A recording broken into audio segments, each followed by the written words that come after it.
Alright, hey you guys, this is Ono420, and today I'm doing something different, and I'm going to come to you guys with a tutorial on how to take an Xbox 360 controller apart. Just a normal wireless Xbox 360 controller. And one of the things you're going to need is a Torx T8 screwdriver. I bought this offline for $3.50 shipping and all. And the thing with this is that it has a hole in the middle of it for this tampering pin for the screws. So yeah, to try and keep people from modding and stuff, but I wouldn't really consider this modding, well, in a bad way, because all I did was just switch up the shells on with one of my black controllers and my white controllers. And I fixed up some stuff too on a joystick. I can show you guys that. So I'm going to get started here. So first thing you got to do is take off the battery pack, and there should be a little sticker right here covering this screw, and that's the secret screw. And sorry, my friend's in the background, he's playing Black Ops. That's Mr. Fat Person. You guys should go check out his channel, he's in my sub box. But we're thinking about opening up a custom painting controller thing, so yeah, just to think about that. So there's also other ways to do this without using the Torx, which is using a flathead and finding it just the right size to wedge it into the screw. And a normal Torx won't work on this because a normal Torx doesn't have the hole for the tamper pin in the middle. But I'm going to speed this part up here so you guys don't have to watch me doing this. So, yeah. Alright, hey you guys. I just decided that I was going to take this time to remind you that if you want me to, I can switch up some shells for you if you want to send me 2 different color controllers. And also that we're going to be doing custom paint jobs. And I'm going to repeat this in the video, but I just want you guys to know that right now because I'm editing and I just wanted to add something in over here so it wasn't just some blank random time. So yeah, we're about to cut back into the clip, and I'll talk to you guys when I'm in there. Alright, so as you guys can see, I've removed all of the screws. Make sure you try and keep them together. I would recommend using a cup. That's what I've usually been using when I take these apart.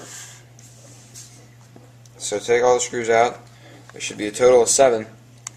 And then, after that step, you take it like this, grabbing the battery pack part, and you just kind of wiggle it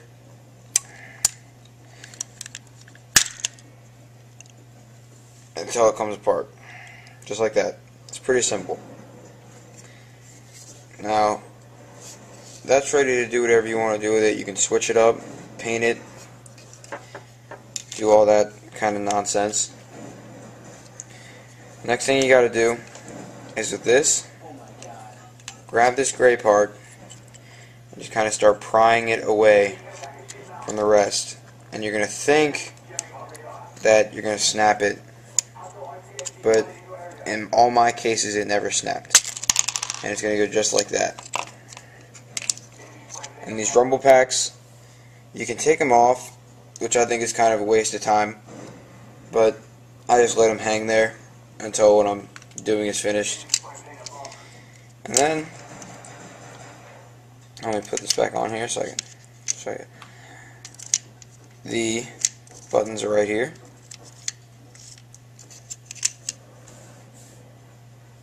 The 4 little buttons, and those can easily just come out. And then there's your start buttons right there, and then that's your green middle button. Now you can just dump all those out, they come out pretty easily. And also there's this pad that's over top of them, so don't forget about that. You're going to need that. And all these.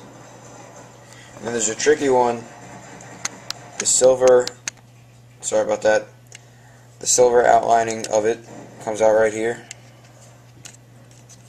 Kind of sneaks out on you. There it is. You can put that out of the way too. And you can take this off. It's kind of hooked around something. not that hard. And that's the back of the D-pad. Again, you can also just pull these off. These are really easy. They just slide off the top and the bottom bumpers. And then the D-pad here, if you can see in there, let me try and get some light combined with this. Yeah, you can kind of see there are some screws. And that you just need to take a normal small screwdriver and get in there and unscrew it. There's only 2 screws. And then what you're going to have to do, I'm not going to do it right now because it's kind of tough and it might take a little bit.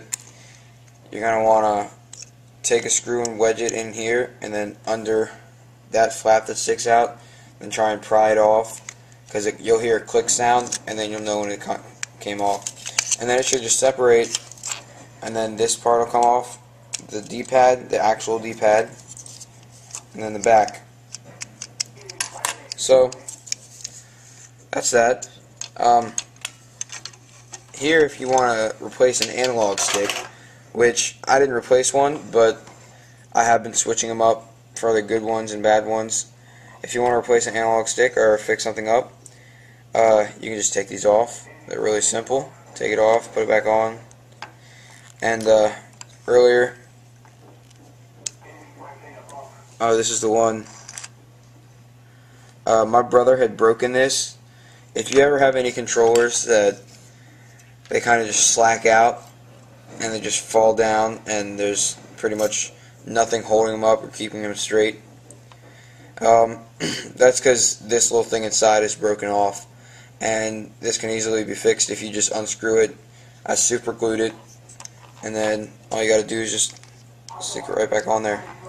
Not that hard. No homo. Alright, I have no sexual pun intended. So this is going relatively easy. So yeah, I'm gonna put a reassembling video in part 2. So thanks for watching. This has been Ono420. If you like these videos, please comment, rate, subscribe.